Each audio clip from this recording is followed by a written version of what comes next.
My boss screamed, "Be a team player," in front of everyone. She had no idea how far I'd take it. Diana Sharp's fist slammed the conference room table so hard my coffee mug jumped.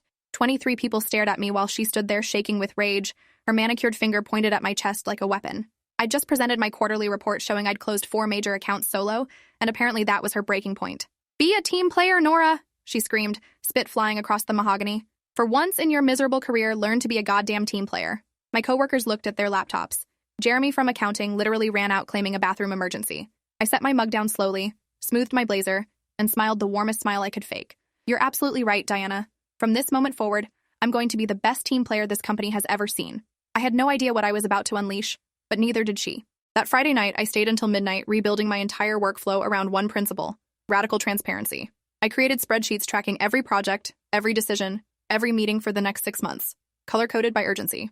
Then I configured our collaboration software so Diana got real-time notifications on absolutely everything happening in our department. Every email, every task update, every minor decision. I set up automated calendar invites requiring her explicit approval before anything could move forward. By the time I locked up the office, my fingers ached from typing, but satisfaction hummed through me. Monday would introduce Diana to a nightmare of her own creation, wrapped in the perfect disguise of enthusiastic collaboration. She'd asked for a team player. She was about to get exactly that. I drove home with the windows down despite the cold, letting the night air clear my head while I mentally rehearsed every detail of my plan. Monday morning started at 6:30 with an email to Diana asking which tasks I should prioritize for the day. 15 minutes later, I sent another asking if her silence meant approval or if I should wait for direction. At 7, I forwarded her the automated coffee machine maintenance alert, noting she should know about potential beverage disruptions affecting team morale. By the time Diana arrived at 8:15, her inbox had 23 messages from me, each one perfectly professional and completely unnecessary. I watched through her glass office wall as she scrolled through them, her face shifting from confusion to irritation to concern. She looked up and caught me watching. I waved enthusiastically and immediately sent another email asking if my waving had disturbed her and whether I should modify my greeting behaviors to align with team collaboration standards. Her phone buzzed with the notification, and I watched her read it, her jaw clenching so hard I could see it from my desk. The morning stand-up became my stage. I arrived early and rearranged chairs into a tight circle for better team energy. When Diana walked in looking exhausted, I suggested an icebreaker activity to strengthen our collaborative bonds. She tried starting the regular agenda, but I interrupted, proposing we share not just daily tasks but emotional states and how they might impact our ability to support teammates. Several people stared at me like I'd lost my mind. Diana's jaw tightened as she said we didn't have time for therapy sessions. I nodded thoughtfully and pulled out my phone, sending her an email documenting her resistance to team-building activities. I copied HR and noted I wanted to ensure we were creating an emotionally supportive environment per her Friday directive. Her face went pale as her phone buzzed. She tried to continue the meeting, but I raised my hand again, asking if we should establish group norms around psychological safety and collaborative feedback mechanisms before proceeding with task updates. My database update project normally took 2 hours working alone. Instead, I scheduled a 90-minute collaboration session with Diana to review my approach before starting any work. She canceled twice. I sent increasingly concerned emails wondering if her cancellations meant she no longer valued collaboration or if I'd somehow offended her. She finally showed up looking ready to murder someone, and I spent the entire session asking her opinion on the most granular details imaginable. Should I alphabetize by first or last name? What date format best represented our department's commitment to accessibility? What font size properly balanced readability with professional aesthetics?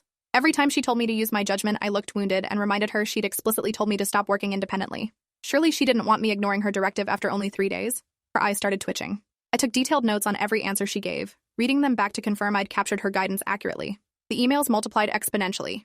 Every decision, every thought, every minor question got documented and sent to Diana with detailed requests for input and approval. I copied her on correspondence with clients, vendors, IT about my keyboard clicking weird. I forwarded motivational quotes about teamwork each morning with personal notes about how her leadership inspired me. I sent articles about communication strategies asking if we should implement the frameworks. My Outlook tracking showed she opened every single message, probably because she couldn't figure out which ones were actually important. Coworkers started whispering about my personality transplant. Jeremy asked if I was feeling okay. I told him I'd never felt better now that I understood the importance of radical collaboration and team synergy. His expression said he thought I'd had a breakdown. I asked if he wanted to schedule a collaboration session to discuss his concerns about my behavioral changes and how we could work together more effectively as team members. Wednesday, I scheduled a collaboration review with Diana about the Westfield account, our biggest client. She tried handling it over email to save time. I responded that email felt impersonal and didn't honor the collaborative spirit she'd instilled in me. I really needed face-to-face guidance to represent our team values properly. She agreed to meet, but when she arrived, I had Keith from operations and Samantha from marketing already in her office. I thought cross-functional input would be valuable for my collaborative approach. Diana's eye twitched hard when she saw them. We spent 2 hours discussing a proposal I could have written in 40 minutes. I constantly deferred to Diana's judgment, asking if she wanted to review my draft before I wrote it, then my outline before I drafted it, then my brainstorming notes before I outlined it. By the end, Keith and Samantha looked traumatized, and Diana's hands were shaking. She stood up abruptly and said, "Just write the damn thing," then immediately caught herself and added that of course she valued my collaborative spirit and appreciated my thoroughness. That afternoon, Diana's boss, Gregory, stopped by my desk looking confused. He asked if I had time to chat privately, and my pulse quickened. We walked to an empty conference room, and he asked if everything was okay between Diana and me, if there had been some incident I needed to report. I blinked innocently and said everything was wonderful. Diana had given me incredibly valuable feedback about collaboration, and I was implementing her guidance with enthusiasm. Gregory frowned and showed me his phone. His inbox contained 15 emails from me in 3 days, all copying Diana and requesting approvals for increasingly trivial matters. I explained earnestly that I wanted to keep senior leadership informed of how seriously I was taking Diana's mentorship and my commitment to transforming my work style to align with her vision for the department. Gregory's frown deepened as he scrolled through the emails, each subject line more absurd than the last. Gregory sat down heavily and rubbed his temples like he was fighting a migraine.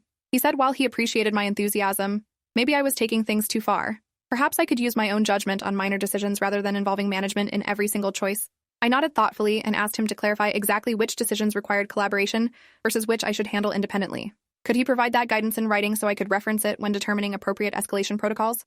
His expression shifted to something between amusement and exasperation, as he realized I was completely serious. He said he trusted my judgment and I should use common sense. I pulled out my notebook and started writing his exact words, asking him to confirm I was capturing his directive accurately and whether this new guidance superseded Diana's previous instruction. He left shaking his head and muttering about leadership courses. I immediately emailed Diana a summary of the conversation, asking for her input on how to reconcile Gregory's guidance with her original directive about team collaboration. The breaking point came Thursday afternoon during Diana's presentation to the executive committee. She'd been preparing for weeks, and I'd watched her stress climb as the date approached. That morning, I'd emailed suggesting a practice run so I could provide collaborative feedback on her presentation style. She ignored it completely. I documented her silence in a follow-up expressing concern she might not value my input as a team member. 2 hours before her presentation, I asked if she wanted me attending to provide real-time support and take notes. She responded with one word in all caps telling me to absolutely not attend under any circumstances. I forwarded her response to Gregory expressing confusion about why Diana seemed resistant to collaboration opportunities and asking if I'd misunderstood the importance of team support during high-stakes presentations. 30 minutes into Diana's presentation, Gregory's assistant found me and said I was needed in the executive conference room immediately. My hands were shaking as I grabbed my laptop and notebook. My stomach flipped walking down that hallway. Diana's face went white when I entered. Her presentation was frozen on screen showing quarterly revenue projections. Gregory gestured for me to sit and explained they'd been discussing my enhanced collaboration approach and wanted to understand what prompted such a dramatic shift in my work style. The other executives watched with expressions ranging from curious to skeptical. I took a deep breath and launched into the most sincere explanation I could manufacture about Diana's passionate mentorship and how her feedback opened my eyes to the importance of team collaboration over individual achievement. I walked them through specific examples of how I'd previously operated in isolation, closing deals without properly involving colleagues or seeking leadership guidance. My voice carried regret when I admitted Diana had been absolutely correct to call me out publicly. Several executives nodded along, and I noticed Diana gripping the table edge hard enough to turn her knuckles white. I transitioned into describing my new approach, detailing every collaboration session, every approval request, every attempt to seek Diana's guidance. I explained how I'd been trying to ensure she stayed informed and involved since she clearly cared deeply about team dynamics and collaborative success. My tone stayed earnest and grateful throughout, painting myself as a reformed lone wolf who'd finally seen the light thanks to Diana's tough love leadership. One executive named Patricia interrupted asking how much time these sessions took from my work week. I pulled up a spreadsheet showing exactly how many hours I spent in meetings with Diana, waiting for approvals, documenting processes. The numbers showed 70% of my time on collaboration overhead versus 30% on actual work. But my client results hadn't suffered because I'd been staying until midnight to complete actual work after collaboration finished. Patricia's eyebrows climbed toward her hairline as she studied the numbers. Patricia's eyebrows climbed as she asked Diana if this was really the workflow she'd intended. Diana opened her mouth, but nothing came out. Gregory stepped in before she could formulate a response, his tone shifting to something official and concerned. He asked Diana directly if she'd been requiring approval for this level of detail. Diana finally found her voice saying absolutely not, that I was taking things to a ridiculous extreme and deliberately misinterpreting her guidance. I tilted my head with genuine-looking confusion and said I was simply trying to follow her directive to stop working independently. I pulled up the recording on my phone from Friday's meeting. Diana's screamed command echoed from my speaker in crystal-clear audio. The rage and contempt in her tone was impossible to miss. Patricia winced. Another executive looked at Diana with obvious disapproval. A third executive, whose name I didn't know, shifted uncomfortably in his chair and wouldn't meet Diana's eyes. The meeting ended with Gregory suggesting Diana and I work with HR to establish clearer communication protocols. But the damage was done. Everyone in that room had heard exactly how Diana spoke to employees and seen the absurd results of her aggressive management style. Diana left without looking at anyone. I heard her office door slam from 3 hallways away. Patricia caught up with me near the elevators and said quietly she was impressed by how I'd handled a difficult situation with professionalism. She asked if I'd be interested in coffee sometime to discuss potential opportunities in her division. I filed that away as potentially useful. The rest of the afternoon felt surreal as coworkers who'd witnessed Friday's explosion stopped by asking what happened. I stuck to my story about wanting to better understand collaboration expectations while secretly cataloging every interaction. Jeremy came by and whispered that everyone was talking about Diana's meltdown in the executive meeting and how I'd somehow turned her own words against her. Friday morning brought an email from HR requesting separate meetings with Diana and me to discuss workplace communication and management expectations. I arrived to find 2 HR reps waiting, Derek and Lisa, both with carefully neutral expressions trained for sensitive situations. They asked me to walk through the past week chronologically. I laid everything out with meticulous detail, including timestamps, calendar invitations, and personal notes about each interaction. Lisa took notes while Derek asked clarifying questions about Diana's typical management style and whether Friday's incident had been isolated or part of a pattern. I admitted carefully that Diana had always been demanding with high standards, but this was the first time she'd publicly humiliated me. I showed them the recording. Lisa's expression shifted from neutral to concerned immediately. Derek asked if I had copies of all the emails I'd mentioned, and I pulled up a folder on my laptop containing everything organized by date and category. Derek asked if I felt unsafe or threatened. I said no, just confused about expectations and trying my best to implement Diana's feedback correctly. They asked about my current workload and whether the collaboration overhead was sustainable. I admitted it wasn't, that I was working until midnight or later most nights to complete actual work after spending all day in meetings and waiting for approvals. But I emphasized I didn't want to complain. I just wanted to understand the right way to be a team player like Diana had demanded. Lisa and Derek exchanged a look. Derek said they'd be speaking with Diana next and would follow up with both of us early next week. They thanked me for my candor and documentation. I left feeling like I'd just survived a deposition. My hands were shaking, but I kept my expression calm walking back to my desk. Keith from operations stopped me in the hallway and said he'd already been contacted by HR asking about Wednesday's meeting. He wanted me to know he'd told them the truth about how uncomfortable the whole thing had been. Diana didn't come back to the office Friday afternoon. Her door stayed closed and locked. People whispered she'd gone home sick. By Monday morning, the rumors were flying. Diana had been placed on administrative leave pending an investigation into her management practices. 2 other employees from our department had come forward with complaints after hearing about my situation. Apparently, Diana's aggressive style and public criticism weren't isolated to me. She'd been creating a toxic environment for months, but everyone had been too scared to report it. My documentation and the recording had finally given people the courage to speak up. Gregory called a department meeting Monday afternoon. He stood at the front of the conference room looking tired and announced Diana would not be returning as department head. He'd be overseeing our team directly until they hired a replacement.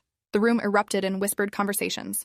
Jeremy caught my eye and gave me a subtle thumbs up. Samantha from marketing looked relieved almost to the point of tears. The investigation took 3 weeks. HR interviewed everyone in the department. They reviewed emails, calendar invitations, and performance reviews going back 2 years.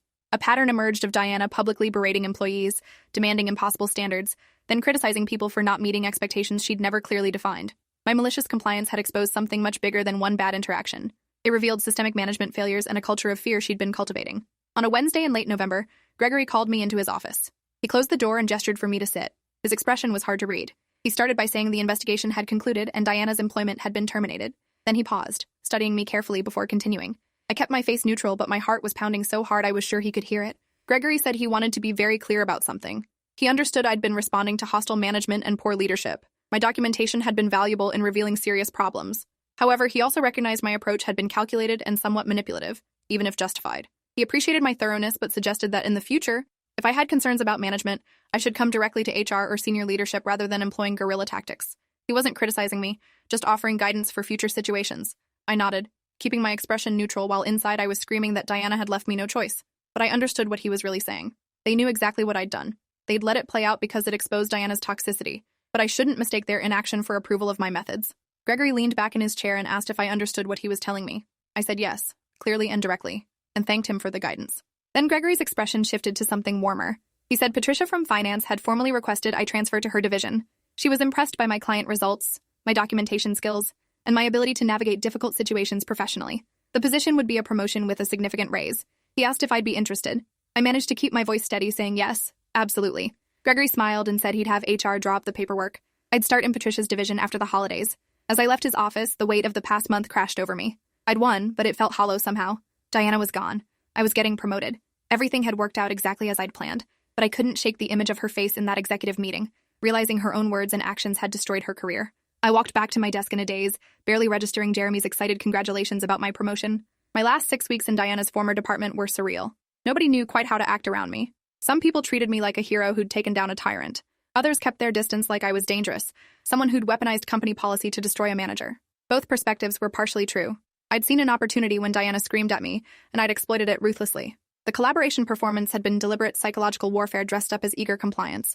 I documented everything knowing it would be useful eventually. I'd manipulated situations to make Diana look incompetent while positioning myself as the innocent victim just trying her best. It had worked perfectly, maybe too perfectly. I started having dreams where Diana's face morphed into mine, both of us screaming about team players and collaboration while the conference room table stretched endlessly between us. I'd wake up sweating and disoriented, unsure which version of myself was real. Christmas came and went. I spent the holidays with my family trying not to think about work. My mom asked how my job was going and I said great. They'd promoted me. She beamed with pride. My dad asked about my old boss and I said she'd moved on to other opportunities. Technically true. On January 2nd, I started in Patricia's division. Clean slate, new team, fresh start. Patricia's management style was night and day different from Diana's. She gave clear expectations, provided constructive feedback privately, and trusted her team to make decisions independently. Working for her felt like breathing fresh air after being underwater. Within 2 months, I'd closed 3 major accounts. Patricia praised my work in team meetings and copied senior leadership on emails highlighting my contributions. This was what healthy management looked like. This was what I'd been trying to show everyone Diana lacked. But sometimes in meetings when Patricia would say things like, "I trust your judgment on this," or "You don't need my approval for that," I'd feel a strange pang of something I couldn't quite identify. In March, I ran into Jeremy from accounting in the coffee shop across from our building. He looked uncomfortable when he saw me but came over anyway. He said he'd heard I was doing great in Patricia's division and congratulations on the promotion. Then he hesitated before admitting he felt bad about running out of that conference room when Diana screamed at me. He should have stayed, should have said something. I told him it was fine. Nobody expects heroes in corporate settings. We're all just trying to keep our jobs. Jeremy nodded but still looked guilty. He said what I did took guts, documenting everything and staying calm while Diana spiraled. He'd been too scared to ever stand up to her. I almost told him the truth then, that it wasn't really about guts, it was about calculation and revenge dressed up as compliance. But I just smiled and said sometimes you have to protect yourself. Jeremy bought my coffee and we talked about his new project for a while before going our separate ways. 6 months after Diana's termination, I got a LinkedIn message from her. My finger hovered over the delete button, but curiosity won. She'd written a long message starting with an apology. She said she'd been in therapy since leaving the company and had come to realize how toxic her management style had been. She'd been dealing with pressure from her own supervisors and had taken it out on her team in unhealthy ways. She didn't expect forgiveness but wanted me to know she recognized the harm she'd caused and was working on herself. The message felt genuine, raw, in a way Diana never allowed herself to be in the office. I stared at it for 20 minutes before responding. I thanked her for the apology and said I hoped therapy was helping. I didn't say I forgave her. I wasn't sure I did, but I also didn't hate her anymore. That realization surprised me more than anything. The white-hot anger that had fueled my revenge had cooled to something more complicated, a mixture of understanding and residual resentment. Looking back now, 2 years later, I recognize what that experience taught me. Diana was a bad manager who created a hostile environment, and she deserved consequences. But I'd also been calculating and manipulative in how I exposed her. I'd used company policy and corporate culture as weapons, hiding behind plausible deniability while systematically destroying someone's career. The fact that she'd brought it on herself didn't change what I'd done. I'd discovered I was capable of cold, strategic cruelty when pushed. That realization was uncomfortable. I still work for Patricia. I'm good at my job. I treat people with respect and professionalism. But sometimes in meetings when someone says we need to be better team players, I feel that same cold calculation rise up in my chest. The urge to smile sweetly and say, absolutely, let me show you exactly what that looks like. I push it down now. I've learned there are better ways to handle conflict, but I'll never forget what I'm capable of when someone pushes me too far. Diana never worked in corporate management again, according to her LinkedIn. She became a yoga instructor and life coach, posting inspirational quotes about personal growth and learning from mistakes. Part of me wondered if she told her clients about the time an employee maliciously complied her right out of a career. Probably not. That wasn't the kind of growth story that sold wellness retreats. Patricia eventually became a VP and brought me with her as a senior director. Gregory retired. The company hired a new executive team that implemented better management training and clearer HR protocols. Maybe my situation had contributed to those changes. Maybe I'd actually improved things by exposing Diana's toxicity. Or maybe I was just good at justifying my own behavior. Either way, I'd learned that being a team player was about more than collaboration and communication. It was about knowing when to follow the rules, when to bend them, and when to weaponize them completely. Diana had screamed for a team player. She got exactly what she asked for, and it destroyed her. If you enjoyed this, you'll definitely want to see the next ones too. So subscribe now and let me know your take in the comments.